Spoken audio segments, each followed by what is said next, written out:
Okay, so today we're going to be watching the series premiere of The Last of Us. I'm so excited. I'm so excited. I love the game. Yes, both of them. They got some of the original actors to play some characters within the show as well. Let's get into this. Oh my god, let's do this. And we end up with a global pandemic. Pan meaning the whole world becomes sick all at once. It's different, doesn't it? I wonder if they're going to try to play into any type of commentary about the pandemic. I mean, I feel like it's kind of inevitable that you would play into it at least a little bit, because now it's something that we can all empathize with. Sometimes millions of people die, as in an actual war, but in the end, we always win. I'm sorry, is that Lord Batiardus from Spartacus? Dude, and is that one of the judges from the Volturi? Oh my god, what is this? Also, I think the timestamp at the beginning said like 1968. I think that's an interesting idea, especially because we're about to have like a smash like cut forward, hopefully 20 years. Seeing that this has been a concern across generations pretty much, and it's all gonna like finally culminate in the events of our story. This is smart. This is very smart. And also risky. This feels like a really weird TED Talk, like an almost surreal info session. It almost feels like the Twilight Zone. And currently, there are no reasons for fungi to evolve to be able to withstand higher temperatures. But what if that were to change? What if the world were to get slightly warmer? Uh-oh, the ultimate villain, global warming. We are the change we want to see in the world, I guess. It is so crazy to me how like every single conflict always comes back to global warming somehow. It's almost become a cliche at this point. Like, oh, you need a big bad that's even bigger than the biggest bad of your story? Global warming. Ooh, title sequence. Okay. Ooh, they got the guitar. They got the guitar out. Dude, what is this? This is just like Game of Thrones. Like, this is literally just the Spores version. Oh, was that supposed to be Joel and Ellie? 2003? That's the year I was born, first of all, so hold the fuck up. But also, that's like 10 years before the events of the game. Oh, fuck. They're trying to make it like line up with right now, like 2023, 20 years in the future, instead of making it like another 10 years in the future for us right now. That's weird. I hate it when they do that. That's so fucking weird. Also, that makes me feel old. Like, jeez. Are we gonna have a whole day with Sarah? How old are you again? 36. Jeez, Now he's we're dark old as soon. fuck. Like, damn. I always thought he was like in his late 20s. They said like, oh, he had his daughter like super young, whatever. I guess 36 makes sense. Whatever, she's like 14. Whatever. That means, okay, we're gonna do like a 20-year jump forward. So motherfucker is like 56 years old. Doing all this shit with Ellie, 56 years old. And then in The Last of Us 2, he's 60? I guess running from all those clickers kept him fit. I guess that's something we should all aspire to? Is that the sharp side? Why is she touching the sharp side? That's a knife. They're making him a veteran. Was he a veteran in the game? I don't think they ever mentioned that. The whole interest that I always found in Joel was that he was just like a regular ass dude, and then he was put into these crazy circumstances and he had to change to know like, oh no, he had prior training. Like he's a veteran. Like that kind of cheapens it a little bit. Plus I think that's a bit of a cliche if we're honest. Like, oh, particular set of skills. I don't know. Hopefully they don't play that up. This is a really nice neighborhood, and they had a really nice house for a single parent household. I know builders can make money, whatever, but he was talking like, oh, we're screwed. Like, you have a nice ass house, dude. Uh-oh. Looks like somebody's infected, maybe. Maybe that wasn't really a twitch. Maybe that was just some fidgeting. I think I'm on edge. Honestly, that like the first couple of minutes, the cold open, that got me. Like that had me thinking like, uh-oh, foreboding. Homework is due! End of class tomorrow! Little do they know, they will never have to do homework again. You should go home. Tell her what's going on. Don't just say go home. Tell her there's some shit going down. People are dying. There's a sickness happening. And honestly, I do find it kind of weird that they wouldn't tell them what was happening at school. The way that this outbreak happens, it seems like they're setting it up to happen that day, that night. And it must be that day, that night, if it's Joel's birthday. Like that's how it happened in the game, unless they changed it. The way that they're setting this up, the outbreak culminates in this final night where civilization collapses completely, at least in Austin. There would have to be like a long history of like people getting sick, always on the news always talking about it. The school would have to say something, right? When COVID first started, I had no idea about it, but then the second I got to school, they were like, yeah, guys, be careful. And then the next month, that was when we went into lockdown. Nobody has said anything about this. Like, I know people don't take things as seriously as they should sometimes, but like, still, it's only today that people decided to become worried. Oh my God, I hate this. Stop. That's so scary. Is she okay? What the fuck? I hate those like out of focus, like you can see. Oh my God. This is making me feel gross. That was awful. I mean, now we know she's sick, but that was so scary. I guess this family's gonna be the first to die on the block. Like, Stepped in, knocked him out, cops show up. Look, it doesn't fucking matter. You gotta bail me what? out. Tommy, you just got home from work. How did you already get booked and in prison? Friday, you don't get me out tonight. I'm in here all weekend. Wait, it's Friday? Why did the teacher say that the assignment was gonna be due tomorrow then, if it's Friday? I'm catching your plot holes. That's a big nitpick, but like the teacher did say, Homework is due. End of class tomorrow. but if it's Friday, then tomorrow's Saturday. Dad? Is this the first part where you actually get to have gameplay as Sarah getting to see the outbreak happen from her POV? I was beginning to think like, okay, maybe they're gonna stretch this out so we get to know Sarah and Tommy and Joel before things go down, but we're only like 20 minutes in, less than, and we still have an hour left, so I think we are gonna get at least the 20-year jump, which is fucking superb. Oh wait, that means we're gonna have to see her die. That's already way too sad in the game. I don't know if I'll be able to watch like actual people acting that shit out. Their set design for their house feels so good. Like it just feels like a real home, like really lived in. I saw the soccer ball as well, and that comes back like in the picture that he has of her in her soccer uniform. They went the extra mile to make sure that they developed their personality as a family in their home. Do not go in there. There's clearly something ominous going on. She should take her ass back into her house, lock the door, and wait for her dad. Does she not have like a danger radar? Because at the very least, there was a break-in. Like, if we're gonna go off the premise of like maybe she really doesn't know anything that's happening right now, she can't sense this very extreme tension. The door is wide ass open. Nobody is answering. Clearly, something bad has happened in this house. So common sense, you take your ass back home and call the fucking police at the very least. If she goes in there and this is like our first horror moment, I'm gonna die. Mrs. Adler? Go home. Like, I know you're scared. Go home. Oh my God, is that blood? Dude, run away. Why would you keep investigating? Oh my God. That's fucking disgusting. What the fuck was that in her mouth? Were those the shrooms? Like, what the fuck was that? My skin is fucking crawling. Like, I don't want to look at that. That's fucking disgusting. Poor old woman. I mean, like, she was in a wheelchair. Like, she was disabled. She was very old. And now she can, like, attack, right? Joel, just... like, take the wheel. Who let Tommy drive? Like, clearly Tommy is not, like, good at, what is it, evasive driving skills? Is that what they call it on the test? Is that an airplane?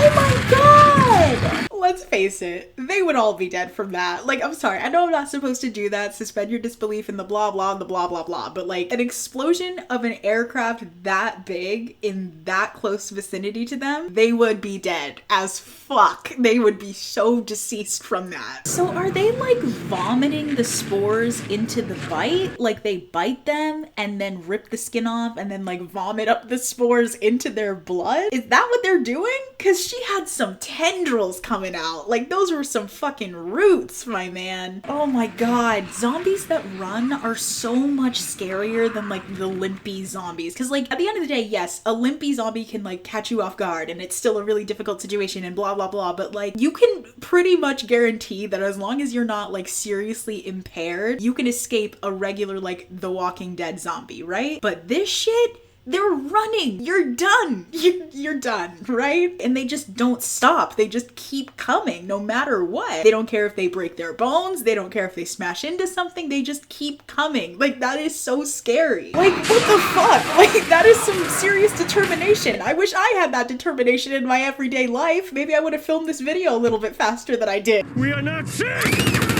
Oh, fuck. That is so fucked. I'm sorry. Are you? Uh-oh. Is it time for survivor's guilt? No, dude, no. You're gonna be okay. It's so fucking sad. Like, you really just can't even help but put yourself in the place of a parent, like, with their child that's fucking dying. Like, it's even more horrible when you think, like, the reason that she died and he didn't is that he was holding her in front of him. That's why he lived, because she took the bullets for him. I know. Tommy, help me! Tommy! That's your fucking niece! Do something! Like, I know he can't do anything. Looks like she's already fucking dead. But, like, go be with your family. Like, what are you doing? 20 years later, here we fucking go, dude. I always wonder how they design sets that are, like, this big. How do you cordon off this amount of, like, a city that you would need in order to build this? How much of it is real and that you actually constructed, and how much of it is just like CG that you had to layer in, because obviously you can't reserve an entire ass city just to film a show. Well, maybe you could if you're HBO. Oh no. They're not gonna shoot him, are they? But you can literally, like, see the sadness in her eyes. Like, this little boy is gonna fucking die. At least she's trying to, like, comfort him and give him, like, good thoughts before this. And that's exactly how he was holding Sarah. Wow. Just no hesitation. Mans has changed. 20 years will do that to you. This man is 56 years old. Looks as spry as a 30-year-old. Like, damn. What is that? Are those drugs? Oh my god! Are those more drugs? Joel is a drug dealer in this world? I mean, actually, I think he was a drug dealer in the game as well. Let me not even. Like, he's a smuggler of drugs, I guess. Pretty sure, like, at the beginning, Joel is like, oh, our pills. Someone did something with our pills. I think it was Bill? No, not Bill. Robert. Robert did something with their pills. So I guess he was always a drug dealer. That's what his daughter said at the beginning. Drugs. I sell hardcore drugs. Where'd you get that money? They carried that one through. How about we just let it go? Ooh, I wish that I could really scream. When I'm like 30 and I have my little mountain cabin and I'm a recluse and nobody can hear me scream, which is scary, but I'll take it as a positive, I will scream my fucking ass off at every turn. Oh, she's my favorite character in the whole game. Is this Robert? Why does he look so clean? Why does everybody look so clean so far? Except for, like, Joel, I guess. Is this not a post-apocalyptic world? Where are you getting soap from? It's been 3 weeks. It's never taken him more than a day to respond. You talking about Tommy? How would Tommy have wound up in another, like, quarantine zone? I thought he, like, joined the Fireflies and then they didn't talk for a couple of years. I mean, I guess they changed it, but I saw that they cast someone to play Maria, so he is still gonna be married, or at least in a relationship. How would that have all occurred over just 3 weeks of not talking? Why would he need to hide his weapons, though? I'm sure everyone would assume that, you know, having weapons, like, you need them in this world. Schenectady! I saw Schenectady on there. That's where I grew up. Oh my god! My hometown was featured in an HBO show. No one ever talked about Schenectady. It's just New York City, which is shit. 2 hours away from Schenectady. Upstate New York is where it's at, okay? I'm telling you. So he's a drug addict in this adaptation. He's just a full-on drug addict. I mean, no, I wouldn't. But, like, he has been through a lot. Oh, I forgot about the watch thing. Literally the day she gets it fixed for him, it's immediately shot and broken all over again. Joel and Tess are confirmed? Come on, you know these guys born after the outbreak never learned how to argue. They just start swinging like a 19-year-old pieces of shit. You know, I actually am quite curious about that. I feel like in all of these, like, post-apocalyptic stories, they always span, like, such a large period of time, and we never really, like, talk about the culture that would develop for a generation born into something like this. Like, they had no real attachment to the world that came before, so now they just live in a post-apocalyptic world with a bunch of people who just talk about, like, oh, before it was like there were planes and TVs and things. They just won't ever get to experience that, but we don't ever, like, see the implications of that. Like, especially in TWD, they have the same colloquialisms, the same general vocabulary. It doesn't feel like there's a new generation and a new world order coming into play. Obviously, yes, they're being taught by people who lived in this world before, but I mean, we're taught by people who lived in worlds before us, and things are different, and every generation talks differently and acts differently. So I would assume that something this catastrophic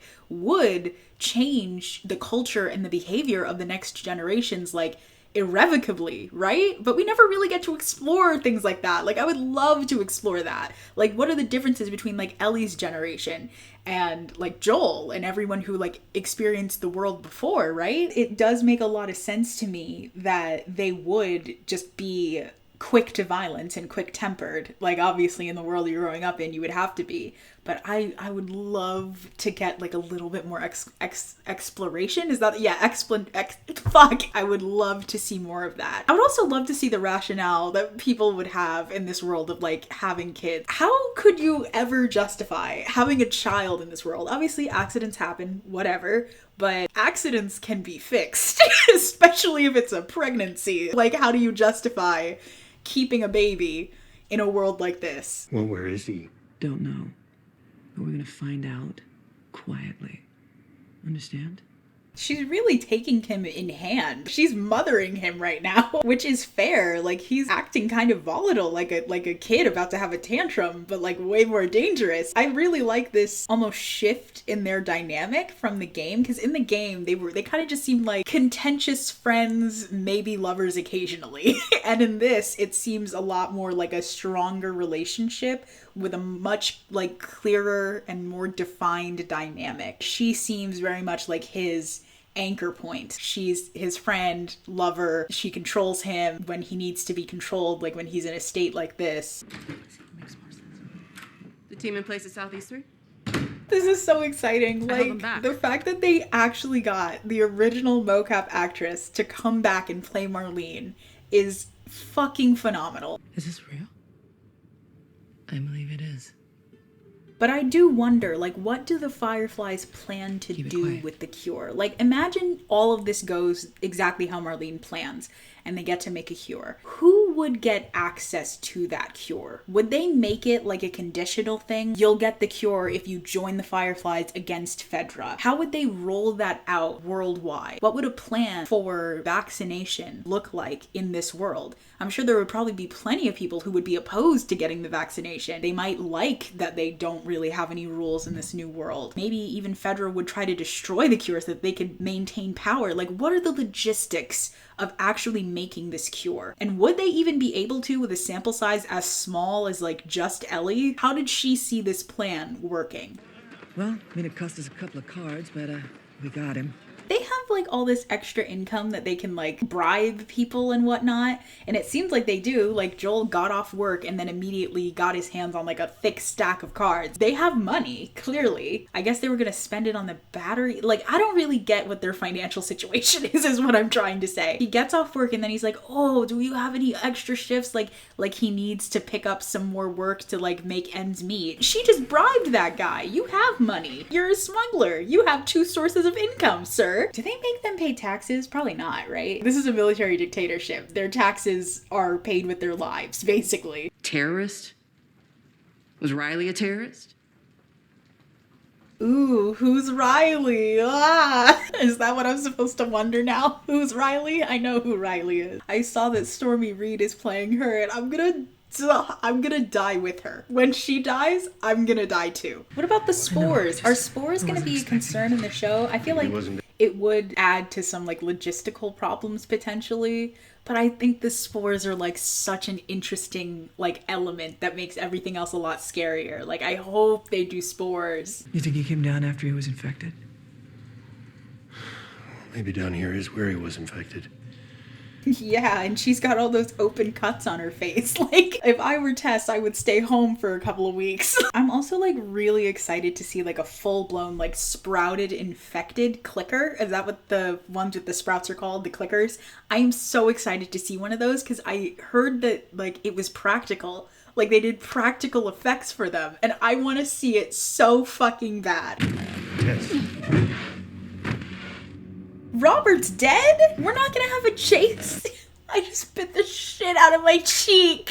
Ow! We're not gonna have the chase scene with Robert, I guess like we can't, because a lot of that action is like very gameplay based, like to teach you how to like do whatever. But like, damn, that was such a fun sequence. It really shows you like the type of person that Joel is and the type of person that Tess is, because he's like, oh no, we can fix this. She just shoots him right in the head. But Robert's already dead. Like, they don't get to do anything now. Go. Not at her. Pointing at me. Damn, if that doesn't tell you how important Ellie is, I don't know what would. I don't know what it is about rain machines that just look so fucking fake on camera. I never buy that it's actually raining. The rain is always just so heavy and directional. Like, that's not what rain looks like. It's not at the fault of the show. It's at the fault of like every single rain machine maker company. That's their fault. That's their fault. So who's Bill and Frank? How does she know their names are Bill and Frank? The note just said B/F. So what's the deal with you anyway? You some kind of bigwig's daughter or something? That was Tess's line. He stole Tess's line. It doesn't matter how many sound effects you add to that and how much you tell Pedro Pascal to grunt and moan like that was heavy. That shit looked like styrofoam. It probably was styrofoam. That did not look heavy at all. Holy shit, I'm actually outside. Why would she stand up and start yelling? You know there's, like, you're not allowed out there. Hey, don't move! Don't move! A man who is taking a piss on a wall tells you not to move and you actually don't move. Like, I think that would be the time to start running. Oh, that's our friend! That's our friend! You let us do this run? We'll split the cards with you. Oh, will you? Yeah. Did you notice how they changed the way that they moved? Ellie was standing between them, but they moved so that Pedro would be in the middle, so that Ellie would be on the end, so that we can have the scene where she gets scanned last instead of getting scanned second. Is that like blocking? Is that what blocking is? Unauthorized exit. We're hanging for that. Honestly, so surprised that Tess has not been infected with all those cuts on her face, like running around in the fucking sewers and shit. It's a miracle you didn't die earlier, right? Aw, he looked so sad. He looked so sad. Did you see that? That was terrible. Joel, I thought that was your friend. He gave you the gay sex nod and everything, Joel. Like, why is Ellie watching this so rapt? Like, she is enthralled by this. The look that he gave her over his shoulder, though, like the oops, I did it again. Honestly, a nice touch. Because earlier in the episode, Tess was like, I need you to take a breath. I need you to calm down. Like, he's on this tight wire of like constantly like, I'm about to fucking kill people.